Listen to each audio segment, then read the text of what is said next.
everyone, Neen here from the Hyperactive Bookworm. Yes, I'm sick still, again, whichever. Take your pick. So much for the second half of this year being sick-free, but it is what it is. Anyway, so this is my very late wrap-up for July. It may not be very long, because I can't really speak that long, but mind you, I ramble anyway, so hey, let's see.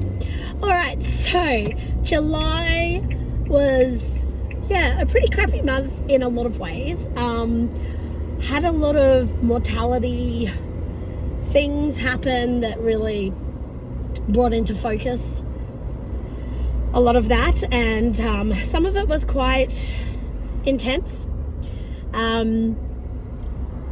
but worked through it, which yay. Alright, so 5 books I read this month again. 3 were actually ARC beta reads, and they were all amazing. I'm just like blown away. So those 3 I have done reviews for, so I'll just quickly touch on them.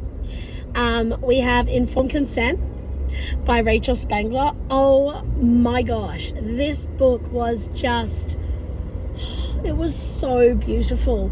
It is grown up, it is hilarious mixed with just ripping your heart out. It is so real, that just everyday people, but real everyday people. They're not perfect, they're brilliant and wonderful and educated and communicate, and it was just fantastic. I love that book.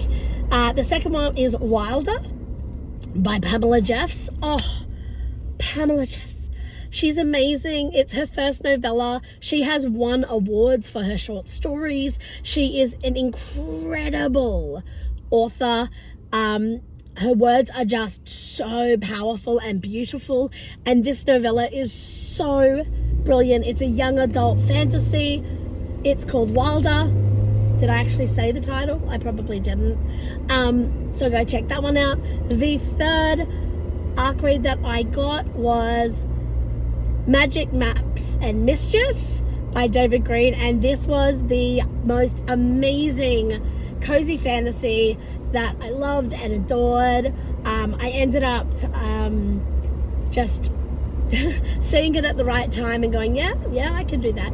And actually, I attended a workshop online with David about how to write cozy fantasies, and it was fantastic and brilliant. Since then, I have actually taken a few things on board to consider what I want to do with a few current stories and work in progresses that are coming up, because I can't just be working on one thing. That would just be crazy.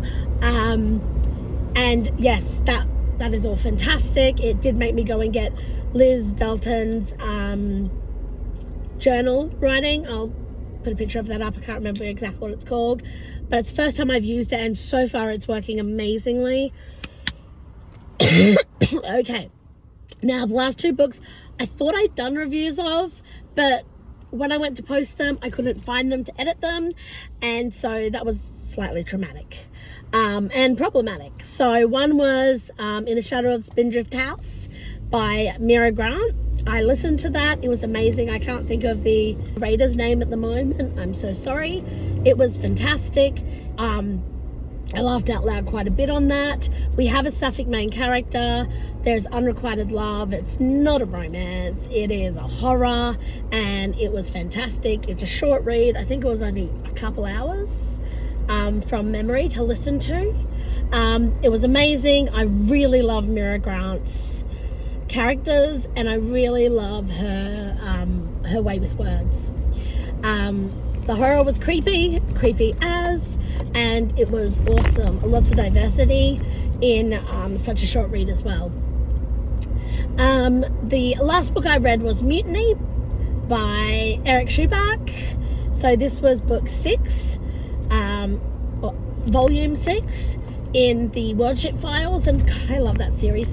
And I know I'm taking a really long time to get through the series, because if I binge them all, I don't know, I don't feel like I really give each individual book enough time and credit and love to process. So I am loving this series. Mutiny was really great.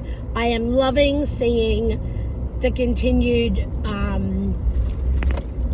life that Neith has created. She has found family now. She has other family now. She has all these dynamics. She still has the trauma of a few books ago. I like that isn't just ignored or forgotten about. I love that that's carried over.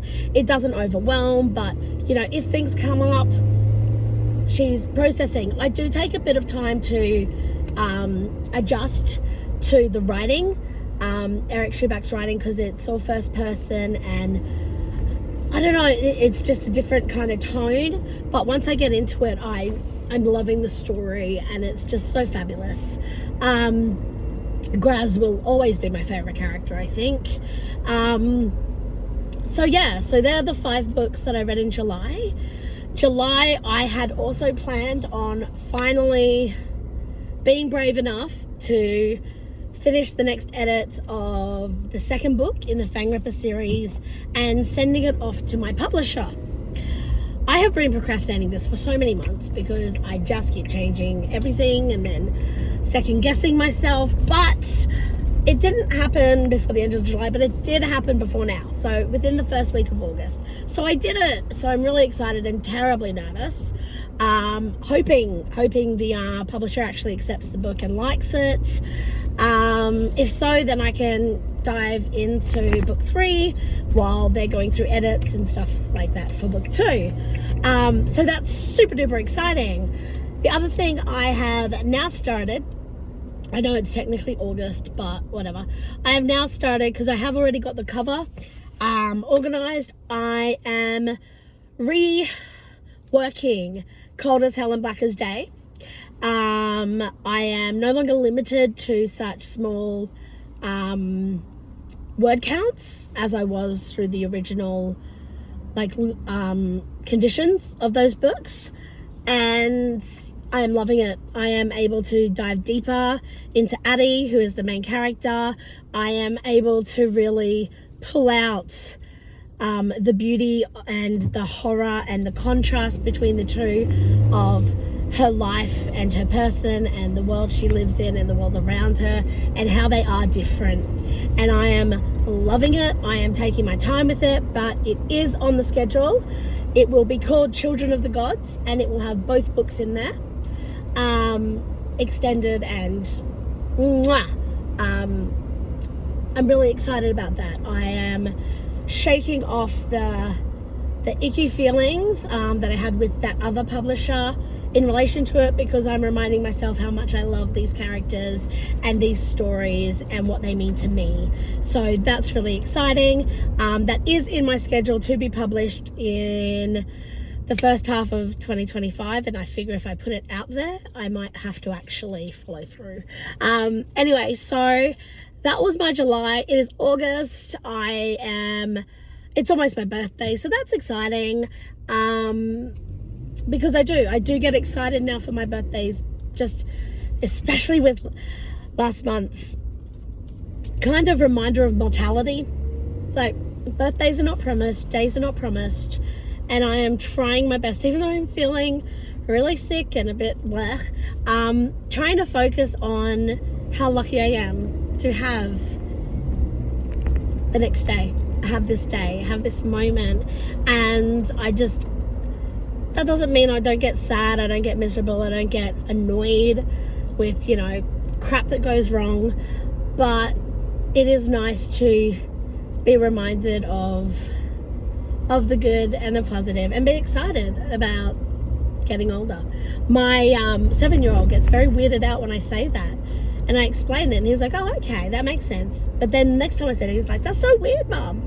I'm like, it's not, buddy, but that's okay, because it's all really exciting. So that's it for me for my wrap up, and be safe, be brave, be kind, and just stay weird, because I don't know if I could not be. All right, bye y'all.